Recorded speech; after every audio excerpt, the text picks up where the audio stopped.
escuchando Fuga de Radio.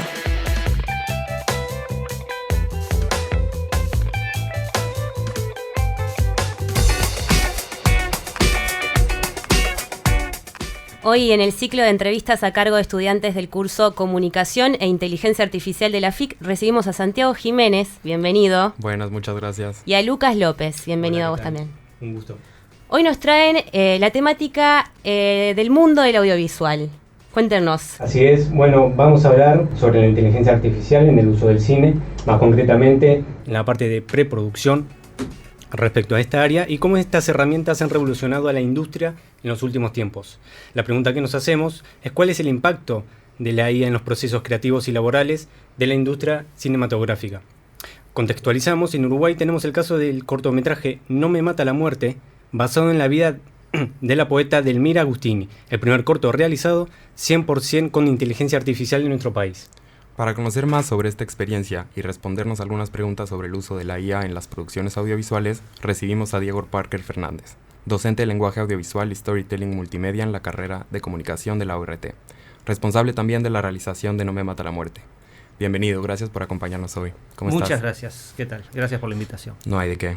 Bueno, queríamos empezar por preguntarte qué te motivó a desarrollar un proyecto como el de No me mata la muerte. La verdad es que yo venía como siguiendo como todos con sorpresa, temor y hasta un poco de fascinación lo que venía sucediendo desde que se empezó a poder generar imágenes a partir de texto, ¿no? Decir, bueno, esto es algo que... Y sobre todo con la rapidez en que empezó a crecer eso, en los últimos 3 años se avanzó como, no sé, como desde la primer Toy Story hasta Avatar. Lo que se hizo en 15 años a nivel tecnológico en el cine sucedió en 2 añitos.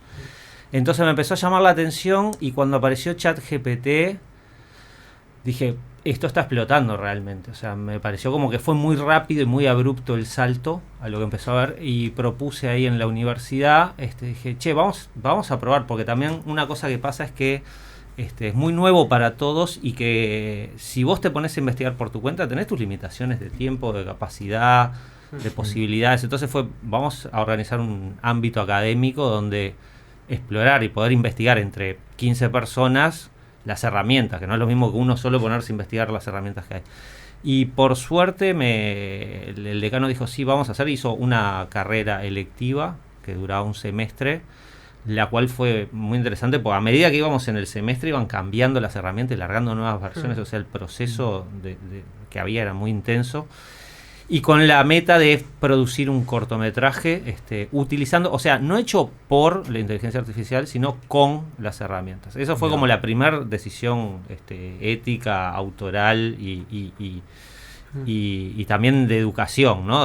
Hicimos esto para aprender más todos, poder investigar mucho más, que fue lo primero que hicimos. Cada uno agarraba una herramienta y traía, informaba a los demás qué tenía, por qué tenía a favor o en contra. Y lo otro era que también de aprovecharlo precisamente para algo que no podíamos filmar. O sea, no tiene sentido reproducir algo que yo puedo ir y filmar a la esquina con una cámara, sino, bueno, vamos a darle voz a alguien que murió. Y la verdad que estuvo buenísimo porque Delmira Agustini o sea, yo sabía lo que más o menos sabemos todo, pero el investigar, que fue el mismo proceso de investigación que para un documental, ¿no? Ir a la biblioteca, hablar con gente que sabía, todo eso fue tal cual, solo fue el producir, bueno, pero poder revivir a Delmira Agustini, ¿no? Ponerla en un sillón con su cara, sentada, recitando un poema, fue como algo que nos pareció como súper interesante poder lograr. Bueno, qué ¿Y has interesante. utilizado estas herramientas en otros proyectos profesionales? Profesionales, no. Bueno, hice un videoclip ahora de Franny Glass que se estrenó el sábado en el Festival de Tour, donde incorpora, pero también como de una manera de que haya un concepto atrás, no porque sí, ni me parece que es como todas las herramientas. En este caso también es como muchas películas antiguas de cine clásicos y hay momentos donde le puse la cara del cantante a algunos. A De Niro, en un plano de De Niro, de Taxi Driver, y es la cara de Gonzalo de Franny Glass. Qué interesante. Bueno, y queríamos preguntarte, un poco lo empezaste a charlar recién cuando hablabas de que eligieron hacerlo con inteligencia artificial y no por la inteligencia artificial, es decir, que hay todo un procedimiento que sigue siendo el de siempre. Contanos un poco sobre eso, cómo fueron juntando y reuniendo todo el material para después trabajar con esas herramientas de IA. Bueno, eso creo que es interesante para también como que se plantean a veces como el sí y el no con la inteligencia artificial y hay cosas que no y hay cosas que sí y hay un camino en el medio que me parece que es interesante. Por ejemplo, en esto yo hice la prueba de decir, bueno, que ChatGPT escribe un guión. O sea, y era una porquería, era una sumatoria de clichés. El guión lo escribieron en realidad entre los alumnos. Y por ejemplo, pasó una cosa súper interesante, bueno, Delmira Agustini, primer gran femicidio, la primera mujer que utilizó el divorcio en Uruguay por sola voluntad de la mujer, muere unos meses después asesinada por su ex marido. O sea, y eso lo descubrimos. Yo sabía que la había matado a Alex, pero no tenía como esa noción. Bueno, cuando estábamos haciendo el corto, estaba sucediendo en Maldonado la noticia de la chica de Valentina Cancela, que estuvo como 2 semanas, ¿se acuerdan? Una adolescente que desapareció, la buscaban, resultó que era el novio, que de hecho participaba en la búsqueda. Una cosa tremenda fue, ¿no? Terrible, o sea, una angustia de 2 semanas. Y nosotros mientras escribiendo el guión, y los alumnos decidieron incorporar esto. Bueno, hoy sigue pasando y que hubiera un diálogo entre lo de Delmira y lo que hoy en día sigue pasando. Y eso son las cosas que tampoco no hace ChatGPT. ChatGPT no tiene esa sensibilidad de vincular, de que te esté moviendo algo que te estás enterando que está pasando. Y es ahí donde me parece que tenemos que saber trazar la línea y que no nos pase por arriba la herramienta. Hablando sobre este tema, el corto No me mata la muerte aborda la vida de Delmira Agustini y haciendo referencia a tu entrevista en perspectiva, vimos que querías como darle vida a ese personaje. ¿Nunca te preocupó cómo podría influir la representación de una figura cultural tan importante? Bueno, en realidad de ella, por ejemplo, había muchas fotos, porque el padre le sacaba, justo tenía cámara y le sacaba muchas fotos. Eso fue una de las cosas también por las que fue bueno, no estamos inventando quién es, sino que estamos, de hecho, el momento que logramos hacer el swap face y ponerle la cara de ella en el modelo, que nos costó mucho que fuera rellenita, porque la inteligencia artificial también tiene unos sesgos. O sea, probábamos, era como que se iba de un extremo al otro, o sea, y era, no queremos eso, o sea, fue como todo. Pero en el momento que lo logramos, más o menos que fuera como el cuerpo que veíamos en las fotos, que le pudimos poner la cara, fue como divino para nosotros, porque fue todo un laburo, ¿no? No es que tipo, se hace, le decís hacerlo y se hace. Y no necesariamente, creo que también hay límites. Yo que sé, filmando con una cámara también puedes ser muy respetuoso. Alguien, si lo filmo, te muestra a vos riéndote y antes parece que estás viendo algo y quedás como de una manera o de otra. O sea, el límite ético lo puedes con el lenguaje audiovisual, está en todas sus dimensiones. Sí. Y a estos límites que vos te referías éticos, por ejemplo, ¿nos podrías dar algún ejemplo relacionado? El problema es que es una herramienta, o sea, no todo el mundo está educado ya a que no podés creer nada de lo que veas en una pantalla hoy en día. Ya está, ya no podés ni ver ni escuchar y creer que es cierto lo que ves. Tenés que siempre tener la duda hoy en día. Desgraciadamente hay mucha gente que todavía está lejos de entender. No, pero yo lo vi, ¿no? Bueno, sí, o sea, hasta hace poco me pasaba que me mandaban cosas y me decían, che, ¿esto es verdad o no? ¿Viste? Amigos, cosas, esto. Hoy en día te digo, yo ya me cuesta darme cuenta, aún con el ojo entrenado, de mirar los detalles y todo eso, estamos en un nivel que cuesta. Entonces, es medio peligroso, sí, que no haya un filtro, que no esté regulado, sí, se presta para muchas cosas. Y en el marco de los debates laborales respecto sobre el uso de la IA en la industria audiovisual, como el conflicto con los sindicatos de guionistas y actores en Estados Unidos, ¿cómo ves vos la evolución del trabajo en el cine con la incorporación de la IA?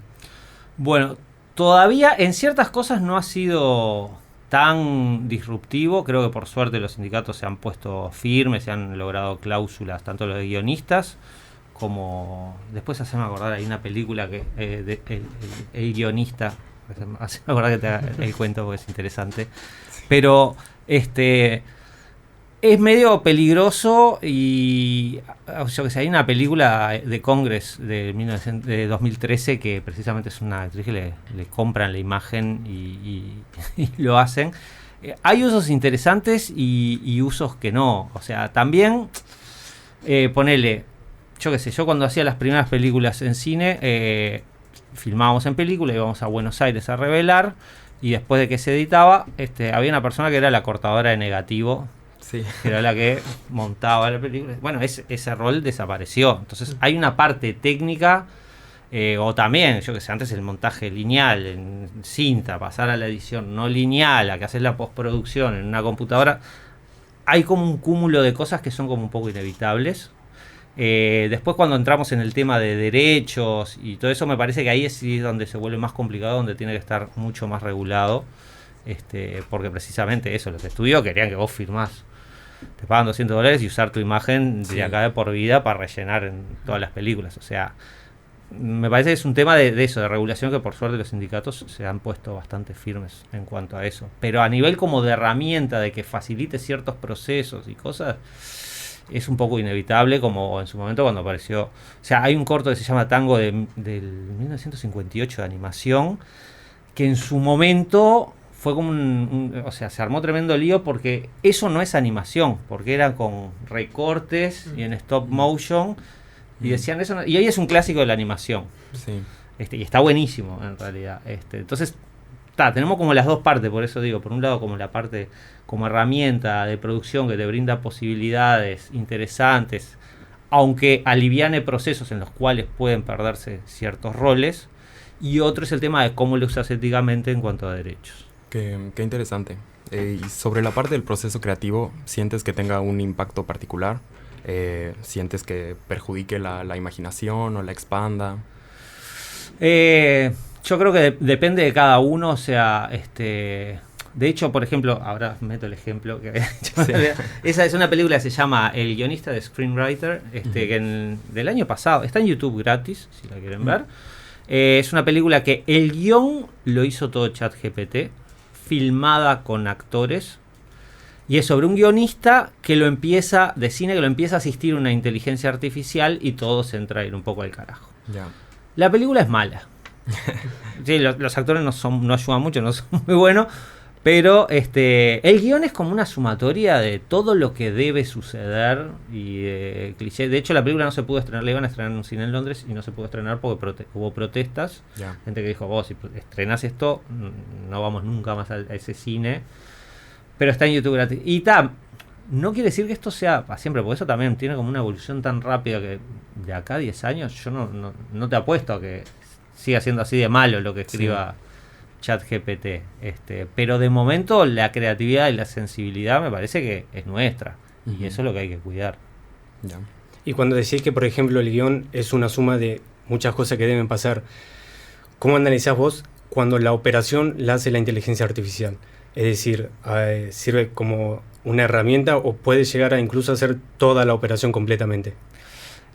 Hay un poco de mito porque es bastante difícil de domar y de que haga lo que vos querés. Por ejemplo, cuando estábamos haciendo el corto, los alumnos querían hacer un momento para representar el divorcio de que el anillo se le caía del dedo.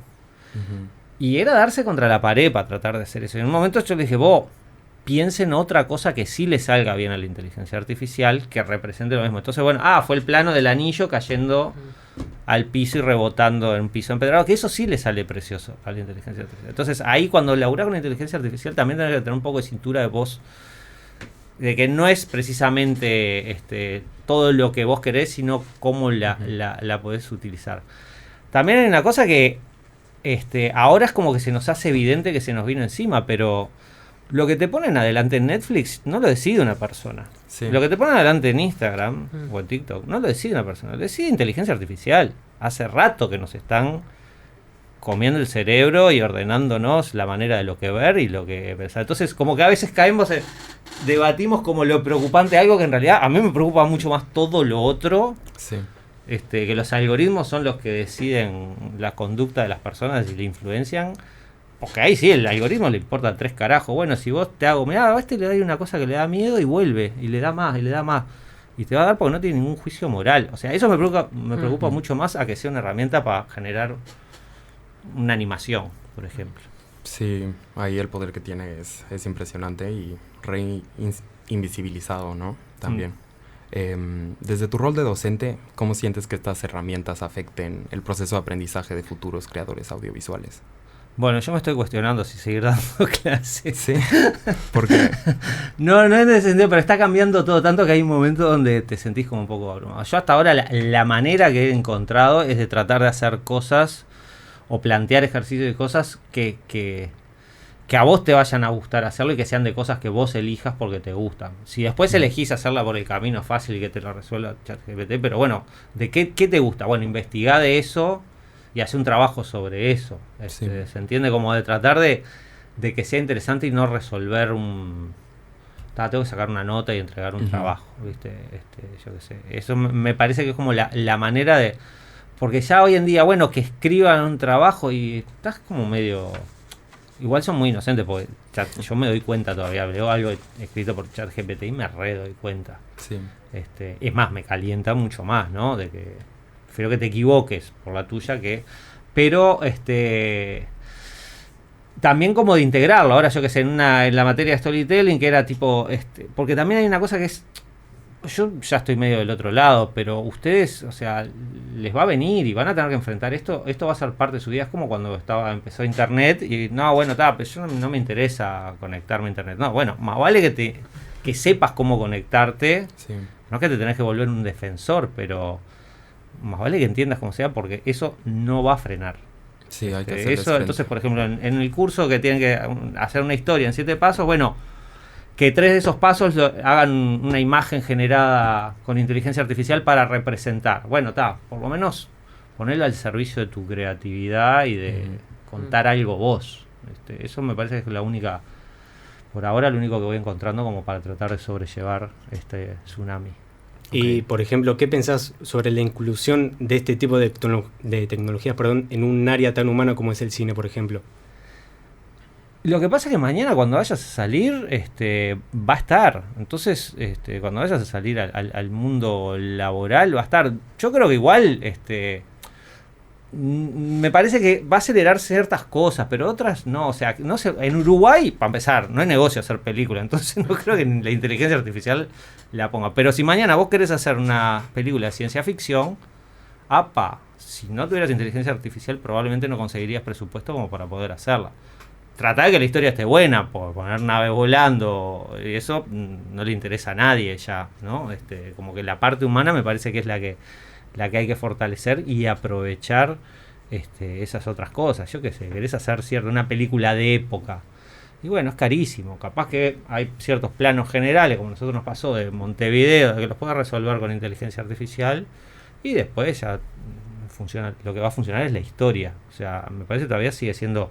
El cuerpo de la cosa es la historia, cómo está contada y las interpretaciones, básicamente.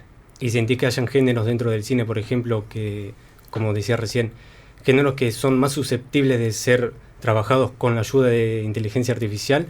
¿O es una visión bastante amplia que puede abarcar todos los géneros?